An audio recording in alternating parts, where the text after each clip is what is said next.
وأصحابه والذين اتبعوهم بإحسان رضي الله عنهم ورضوا عنه أعوذ بالله من الشيطان الرجيم وجاهدهم به جهادا كبيرا. سامعین محترم، اللہ تبارک و تعالی جل وعلا احکم الحاکمین رب العالمین کی حمد و ثنا کے بعد نبیوں کے امام، پاک بازوں کے سردار، نبی آخر الزمان جناب محمد رسول اللہ صلی اللہ علیہ وآلہ وسلم کی ذات اقدس پر انگنت لاتعداد بے شمار درود و سلام ہو.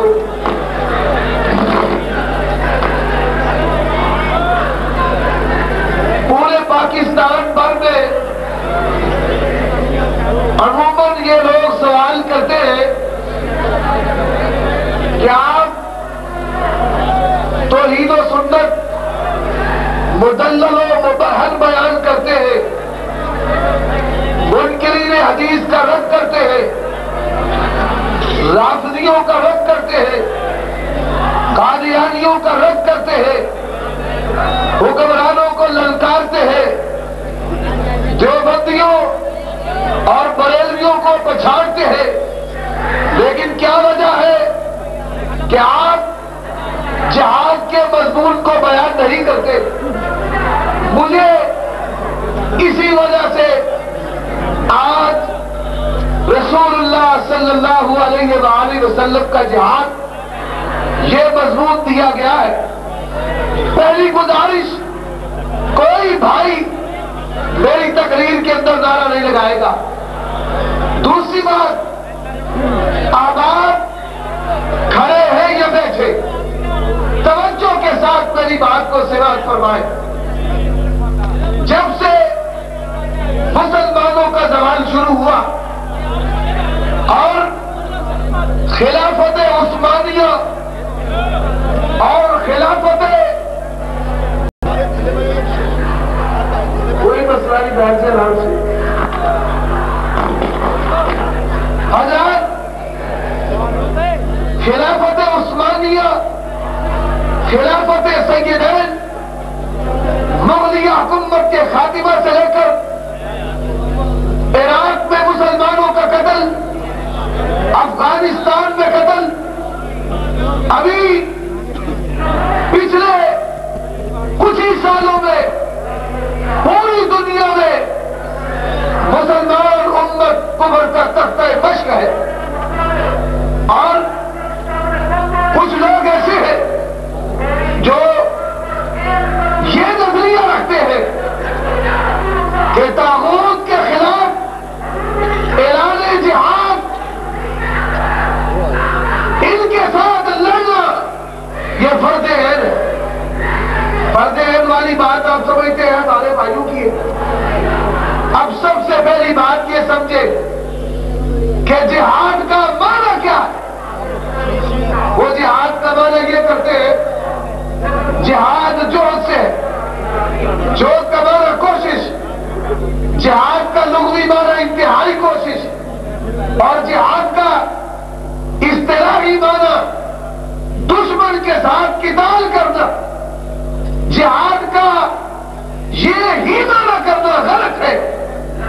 جہاد کے 4 معنی رسول اللہ صلی اللہ علیہ وسلم نے کیے. پہلا معنی وجاہدہم بہ جہادا کبیرا، قرآن و حدیث کی دعوت دینا، توحید و سنت کا اعلان کرنا. قرآن کہتا ہے یہ جہاد ہے. صرف یہ نہیں کہ دشمن کے ساتھ لڑنا یہ جہاد ہے. شیخ القرآن مولانا عبداللہ شیخ پوری بھی مجاہد، شیخ القرآن مولانا محمد حسین بھی مجاہد. اور کیسے مجاہد؟ قرآن کہتا ہے وجاہدہم بہ جہادا کبیرا.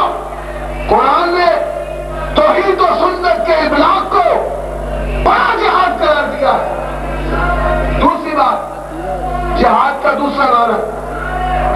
کا دوسرا معنی من جاہد نفسہ فی طاعت اللہ، اپنے نفس کو اجڑ کر اللہ کا مطیع اور فرما بردار بنا، جو اپنے نفس کے خلاف جہاد کرے، نمازی بنے، صوم و صلات کا پابند، زکات دے، حج کرے، اخلاقیات میں اچھا ہو، معاملات میں عمدہ ہو، ہر وہ چیز کہ جہاں شیطان اس کے ایمان کو ڈگمگانے کی کوشش کرتا ہے وہاں اللہ کی اطاعت پر پکا ہو جائے، اللہ کے پیغمبر صلی اللہ علیہ وسلم نے اس کو بھی مجاہد قرار دیا۔ کوئی شخص کہہ سکتا ہے کہ مولوی عمر صدیق یہاں پر آیا، اس نے کہا جی نیکی کرنے والا یہ بھی مجاہد ہے، برائیوں سے بچنے والا بھی مجاہد ہے۔ یہ میری بات نہیں ہے، یہ مسند احمد اور ابن حبان کے اندر صحیح سند کے ساتھ حدیث ہے۔ قال النبی صلی اللہ علیہ وسلم المجاہد من جاہد نفسہ فی طاعت اللہ، مجاہد وہ ہے کہ جو اپنے نفس کو کچل کر اسے اللہ کا مطیع اور فرما بردار بنائے۔ جہاد کا تیسرا معنی جابر حکمران کے سامنے کلمہ حق کہنا، یہ افضل ترین جہاد ہے، اور یہ جہاد کے تین معنی نبی صلی اللہ علیہ وآلہ وسلم نے بیان کیے۔ چوتھا معنی کیا ہے؟ جہاد کا چوتھا معنی ان تقاتل عدوا، کہ تم اپنے دشمن کے ساتھ لڑے۔ اب دشمن کے ساتھ جو لڑائی ہے وہ کس بنیاد پر ہوگی؟ یہ بات یاد رکھ لو، اسلام کے اندر وطنیت کے جہاد کا کوئی تصور نہیں، وطنیت کے جہاد کا کوئی تصور اسلام کے اندر نہیں ہے۔ کس کے لیے لڑنا؟ سنو، میں اپنے بھائیوں سے اکثر کہا کرتا ہوں، جذباتی باتیں میرے ساتھ نہیں کرتی، حالات، واقعات، تناظر اس کی بانسری نہیں بجانی۔ جب بھی بات کرنی ہے جہاد کے نظریہ پر، آؤ اللہ کا قرآن لے کر، پیغمبر کا فرمان لے کر، اللہ کی قسم ملک پاکستان میں جہاد کرنے والی جماعت کہاں سے؟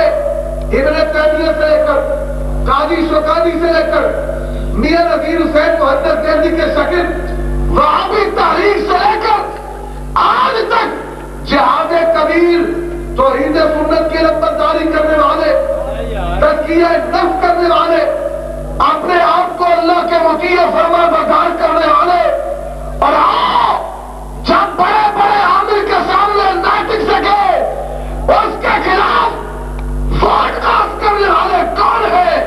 یہ اہل حدیث ہے۔ اور آؤ تمہیں یہ بھی بتا دیتا ہوں، کہتے ہو کہ یہ مولوی ڈرتے ہیں پردے سے، سن لو، ملک پاکستان کے در و دیوار میں تمہارے ایمان کی سرحدوں کے چوکیدار علماء روزانہ اپنی جانیں اکیلی پر لے کر نکلتے ہیں توحید و سنت کا بیان کرنے کے لیے۔ اگر ڈرتے ہو کبھی ہم گھر سے ایسے نہ نکلے، جاؤ عیسائیوں سے پوچھو، عمر صدیق کا نام لے کر گالیاں دیں گے، قادیانی گالیاں دیں گے، منکرین حدیث گالیاں دیں گے، عامر سے لے کر کوئی باطل نظریے کا حامل اللہ کے فضل و کرم سے اس طالب علم نے ملک پاکستان میں چھوڑا نہیں، جس کا تعاقب نہ کیا، روزانہ جان اکیلی پر لے کر نکلتا، اور میں کہتا ہوں کہ آؤ ہمیں قائل کر لو، تمہارا جہاد جس طرح بریلیوں کا نظریہ 11ویں بدعت ہے، اسی طرح یہ نظریہ جہاد 15ویں صدی کی پیداوار، قرآن سے بھی نہیں ملتا، حدیث سے بھی نہیں ملتا۔ اور میں اکثر کہا کرتا ہوں، اور ساروں چوپی رہن دو، ہم سے جہاد نہ بیان کرواؤ، اگر بیان کرواؤ گے تمہاری تجارت نہیں کر سکتے۔ سنو، چوتھی بات کہ دشمن کے ساتھ قتال کس بنیاد پر ہوگا؟ آج لوگ کہتے ہیں کشمیر کی آزادی تک جنگ رہے گی، جنگ رہے گی، پانی کے لیے جنگ رہے گی، جنگ رہے گی۔ یہ نظریہ حدیث کے خلاف ہے۔ امرت ان اقاتل الناس حتی یشهدوا اشہدو ان لا الہ الا اللہ، لا الہ الا اللہ کے غلبے تک جنگ رہے. پہلی بات. دوسری بات، صحیح بخاری کے اندر حدیث ہے، ابو موسیٰ الاشعری رضی اللہ تعالیٰ عنہ بیان کرتے ہیں کہ میں نے نبی صلی اللہ علیہ وسلم سے سوال کیا، ایک شہرت کے لیے لڑتا ہے، قومیت کے لیے لڑتا ہے، مال کے لیے لڑتا ہے، من فی سبیل اللہ، کون ہے جو اللہ کے لیے لڑنے والا ہے؟ فما من قاتل لتکون کلمۃ اللہ العلیٰ فهو فی سبیل اللہ، جو اللہ کے کلمے کو بلند کرنے کے لیے لڑتا ہے وہ اللہ کے لیے لڑنے والا ہے. آؤ، اگر تمہارا جہاد اللہ کے لیے ہے، تمہارا جہاد توحید کے لیے ہے، تمہارا جہاد شرک کے خلاف ہے، تمہارا جہاد بدعت کے خلاف ہے، تو 1.25 لاکھ معبد، 1.25 لاکھ وہ ٹکانا کیا شرک ہوتا ہے وہ ملتان کے لیے، شرک کے خاتمے کے لیے جہاد ہے، شرک کے خاتمے کے لیے.